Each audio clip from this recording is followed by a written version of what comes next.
Hello, everyone. Welcome to our webinar. We are going to get started. So, our next session today is all about having students getting help without interrupting class. But before we dive in, be sure to say hi in the chat. You could share your name, location, what you teach. We'd love to hear from you. And as a reminder, these sessions are happening live every Wednesday throughout the summer. And by registering, you can get access to all the replays. You can watch live or catch up later using the same link. Plus, we still have our giveaway going on. So by attending, you're entered into our giveaway. And if you brought a friend, be sure to mention that in the chat or let us know, because that's an additional entry into the giveaway. And we'll announce our winner at the end of our series on August 13th. So I am tuning in from Tampa, Florida, but wherever you are, thank you so much for joining us, either live or through the replay. My name is Nicole, and I'm the Customer Success Manager here at Scholar. And my background is in education. I was a high school Spanish teacher for over 10 years. So I definitely understand the topic we'll be covering today about trying to support all students in the classroom and how to get them help without having them, raise their hand a million times or interrupt the lesson. So let's get right into it. So we are going to be exploring today specifically how BaxterBot, our student assistant, can give students the support that they need exactly when they need it, like I said, without derailing your lesson. So this is session 5 of our series.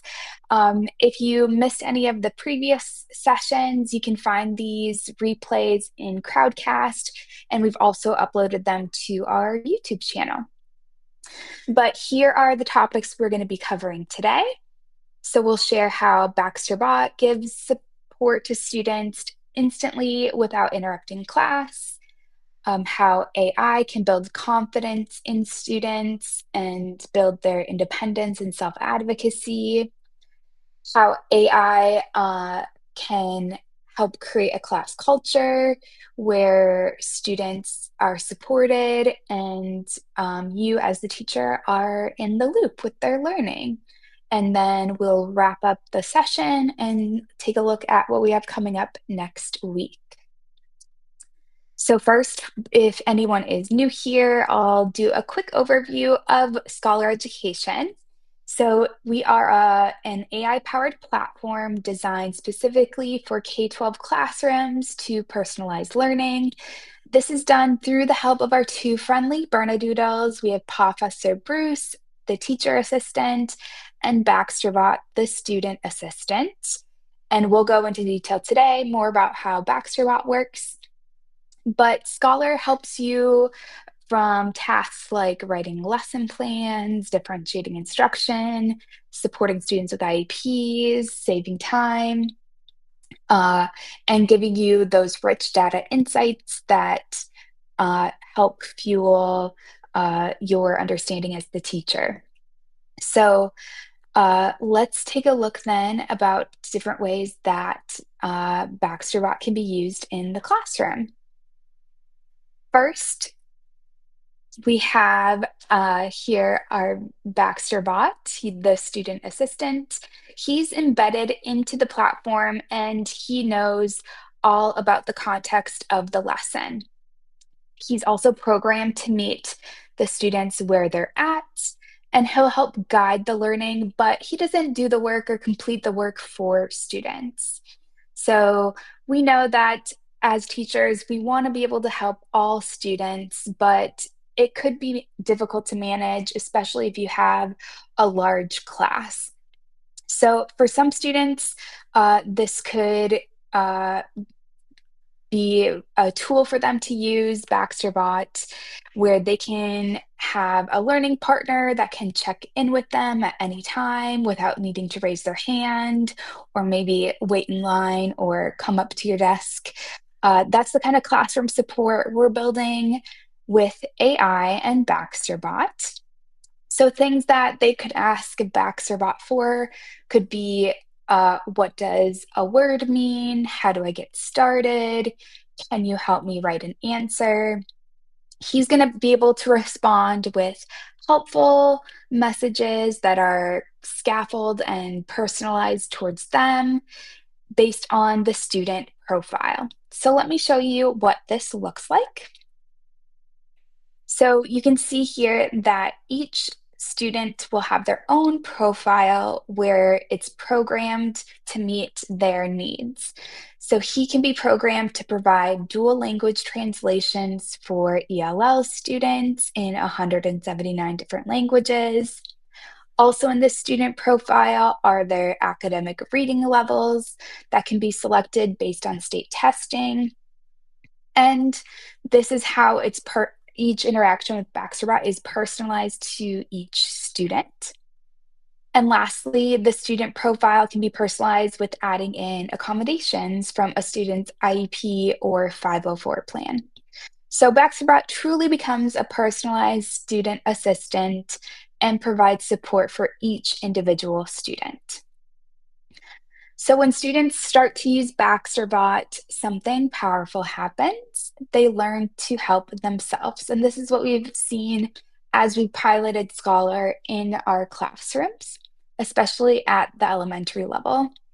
So instead of sitting stuck or relying on the teacher for every question, they build confidence in asking for the right kind of support and using it to move forward. So imagine a student saying, I use BaxterBot when I'm not sure what to write and it helps me think through it. That's really building their self advocacy and independence in their learning.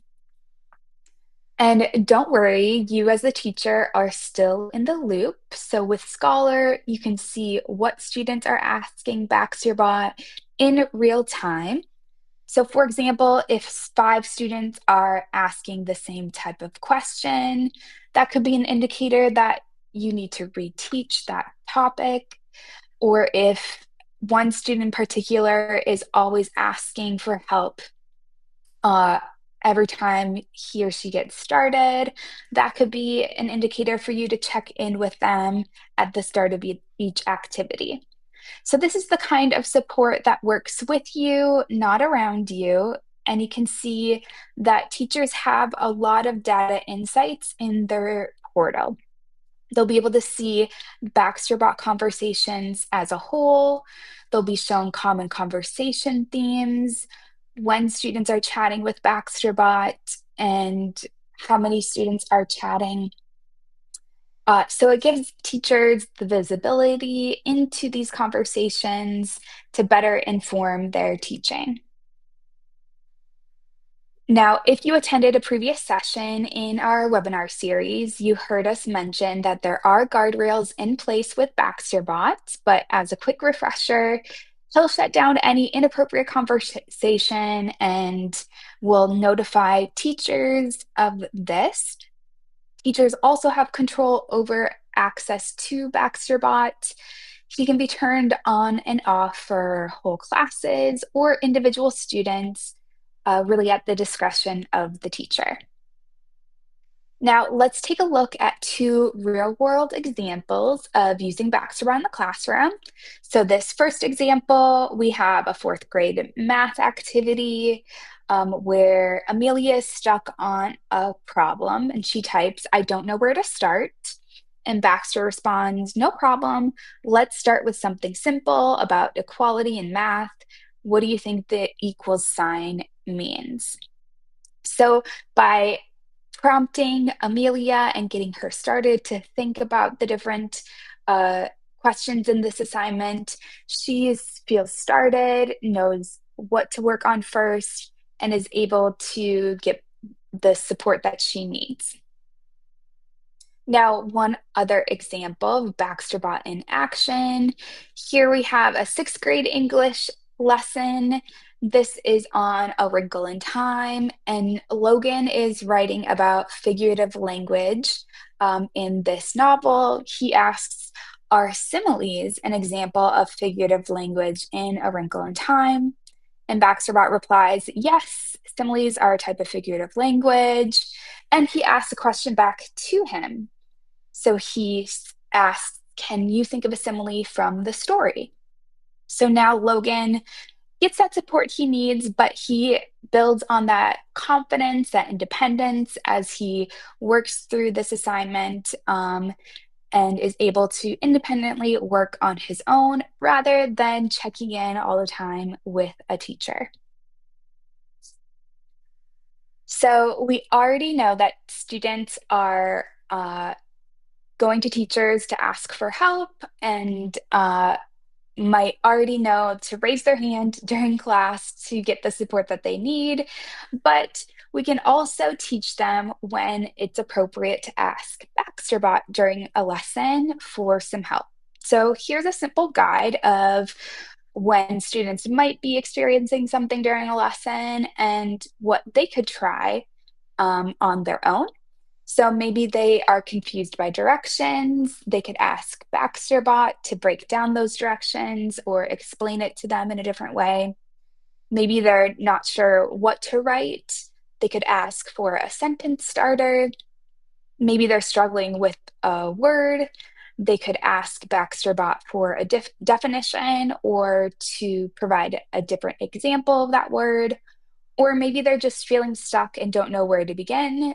They could ask BaxterBot for what to do first, just like we saw in the previous example. So, if you want your students to start using BaxterBot in a meaningful way, one thing that we recommend is to start with modeling it first with students, just as you would any other tool or any other routine in your classroom. So you could try using BaxterBot together as a class, even during your first week of the school year, kind of setting into those routines and building up those skills with students. You could say, let's all ask BaxterBot for a sentence starter and see what he gives us. And by normalizing this routine, you're building confidence in students, independence, and they'll be ready then to start using Scholar and start using BaxterBot on their own. So you're setting expectations that BaxterBot is there to support them in their work, but he's not there to do the work for them. Now, if you don't have access to Scholar yet, we did create a library of prompts that you can use as a teacher with your students and in your current workflow. So you can start experimenting with AI and different ways that different LLMs might support your work. So you can scan the QR code or enter in the bit.ly, and there you'll be able to access all these different prompts we created. We recommend that you create a copy of this Google Doc so then you can start customizing it and really building it out for your own personal use. So, a reminder, we have these sessions every Wednesday. We would love for you to join us for our next session next Wednesday, July 16th, through this same link, either live or with the replay. So as we start wrapping up this session, some final takeaways. First, you can access that BruceBot prompt library again. And we'd love for you to try out one of those prompts in the library and let us know how you use it with your students or in your work as a teacher. And also, you can access your PD certificate by scanning the QR code or entering that bit.ly. So you can earn up to 5 hours of professional development by attending these sessions, either live or through the replay. You'll get access to this template, and then you can customize it by adding in your name and then how many hours total that you attended for these different sessions. And then don't forget too that by entering or by attending these sessions, you're entered into our giveaway. and for every session that you attend or catch the replay is another entry. So we'll wrap up today's session. Thank you again for joining us. We really appreciate it, and we hope to see you back here next week. Bye for now.